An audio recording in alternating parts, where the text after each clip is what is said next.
Hi guys, ako si Katin. Kakatapos ko nga lang pala maligo. Samahan nyo nga pala ako pumasok. Lumabas na nga pala ako ng bahay. Nandito na nga din nga pala ako sa may labas at nakasakay na nga din nga pala ako ng jeep. Nakababa na nga din nga pala ako. Nandito na nga din nga pala ako sa school. Kasama ko nga pala yung mga kaibigan ko at inaantay nga pala namin magbukas yung gate. Nagbukas na nga pala yung gate at pumasok na nga pala kami. Nandito na nga pala ako sa room namin. Shoutout nga pala sa kaklase ko.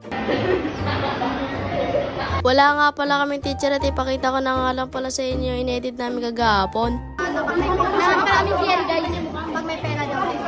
Saan? Dalawang subject nga pala wala kami at yan kinuha ko na nga lang pala yung assignment ko sa values.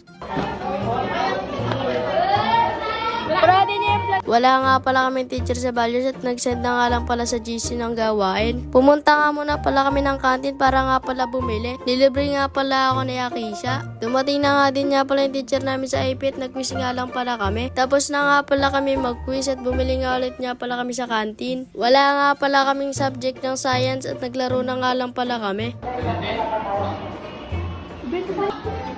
Dumating na nga din nga pala yung teacher namin sa English at hindi na nga din nga pala ako nakapag-video at tapos na nga din nga pala kami. Pagkatapos nga pala ng English, dumating na nga din nga pala yung math teacher namin. Nag-group nga lang pala kami sa math. Hindi na nga din nga pala ako nakapag-video guys kasi bawal nga pala gumamit ng cellphone. Last subject na nga pala namin at wala nga pala kaming ginawa at nakinig nga lang pala kami. Uwian na nga din nga pala namin at kasama ko nga pala yung kaklase ko. Sumakay na nga din nga pala kami sa bus. Nakababa na nga din nga pala ako at hanggang dito na nga lang din nga pala guys.